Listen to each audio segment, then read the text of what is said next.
it is such an honor for all of us to pay this homage to the great poet, printer, and a prophet that was William Blake. When I first came to England,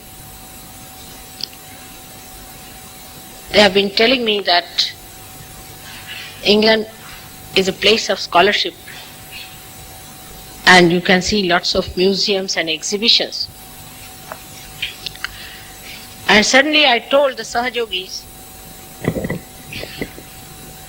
that I would like to go and see Tate Gallery for William Blake's paintings.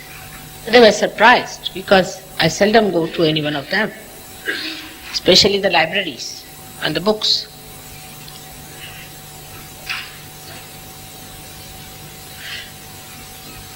And when I went there, I saw this great poet, this great personality, pouring out his heart with such concern, with such honesty, with such understanding and perception of the divine to the people of England, to understand the great powers of divinity. But to my surprise, there were some funny people. They had brought some magnifying glasses and they were looking at the drawings and were watching the private parts of people. I said, look at these wretched, absolutely baser people who cannot see the sublime, the highest, which he wanted to paint. And they were taking photographs. I was surprised the way people reacted. And then I realized how tormented he must have been in his lifetime to live with such people who have no sense of divine. He must have cried in the wilderness. He must have wept. He could not have been accepted. It's impossible. Such low-level minds cannot accept something that's sublime and great. And my heart bled with pain. Oh God, why did he take his birth in a place like this? To torment himself, to torture himself, saying something which cannot be accepted. But not so. I knew who he was, what he is doing, why he was here. We do not know about him much, because from the books you can't understand who he could have been. He was an incarnation of Bhairavnath.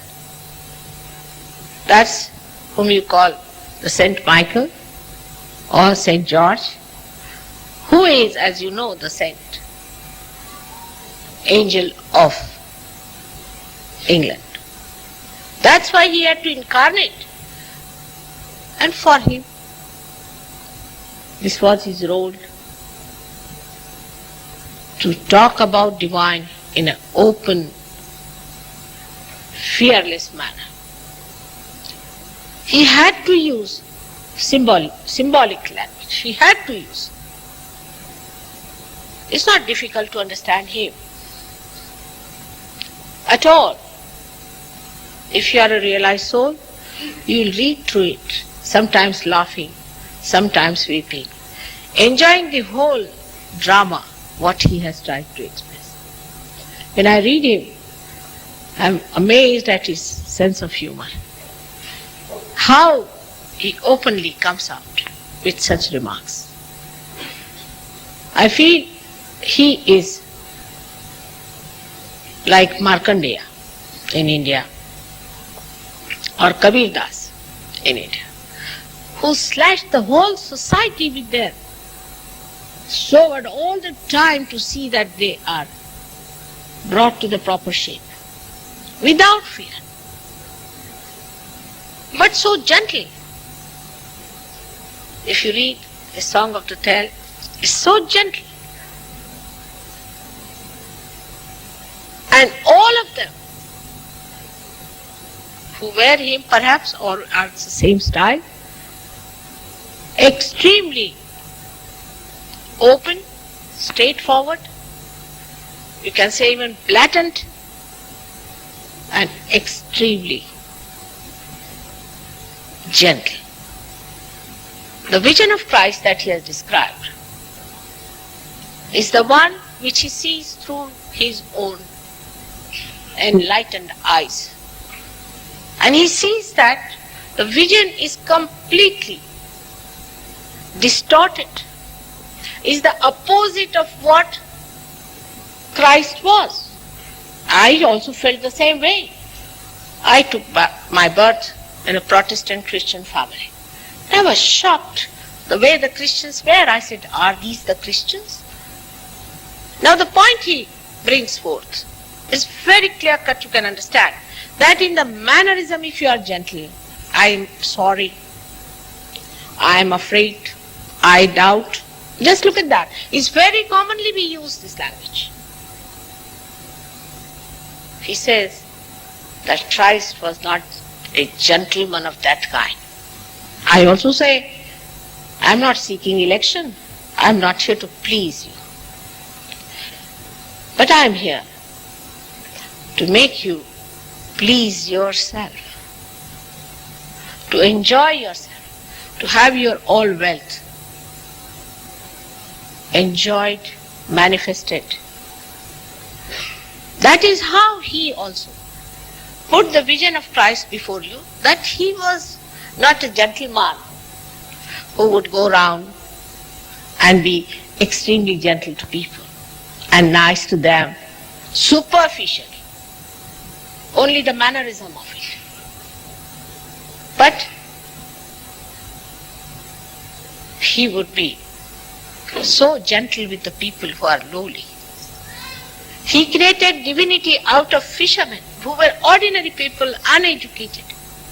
Absolutely, we can say people who were one of the lowest in the strata of society. He picked them up and made them divine. He didn't go to the ministers and the prime ministers and the governors.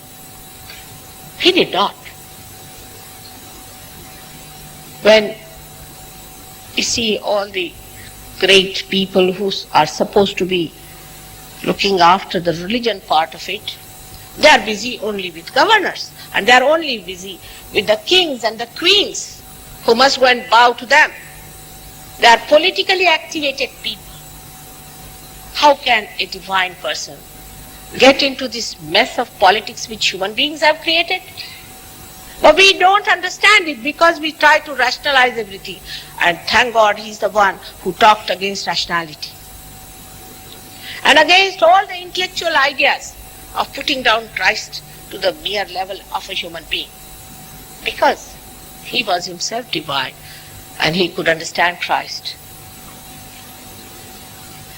He was so much pestered and actually persecuted that he used to get depression sometimes. And he had problems of money, problems of convincing his brother and sister, everybody trying to make him feel uneasy.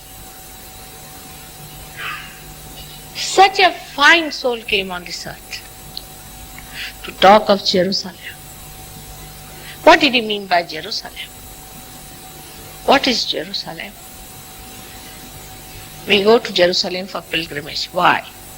Because Christ was born there. England will become Jerusalem when Christ will be born here.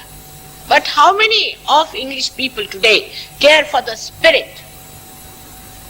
The English language itself is such a funny one that we use the word spirit for drinking, the spirit that you call alcohol, spirit for the dead souls which hang around, many more here, and spirit for the Atma, the spirit.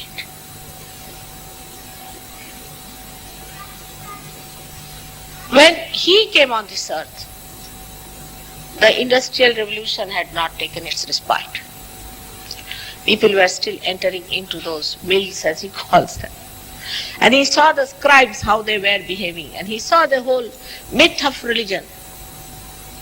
He does not know that all religions were doing the same nonsense everywhere, not only Christianity. You go to any other country and see every religion is the same style of a nonsense which is opposite of what the prophets told them, of what the incarnations told them, of what all the great sages told them. This is not only about Christianity, but still nobody can forgive it, because Christianity has a special fervor, has a special road, has a special meaning. That's what he's tried to also say, that Moses came on this earth to lay down the code of conduct, the morality, the moral things. And also he describes Milton as a person who describes a deity who is above everything, a puritanical deity. But he describes the divine humanity. Also he describes the Christ who came on this earth for the emancipation of human beings. Not to tell them don't do this and don't do that. That was all right at the time of Moses, in the beginning of it, the code of it. And he calls it a moral Christianity. Meaning immoral must be. Because if you force someone into something and pass such laws and regulation at this time, modern times, it's going to be impossible for human beings to follow, and they'll fall into some other traps.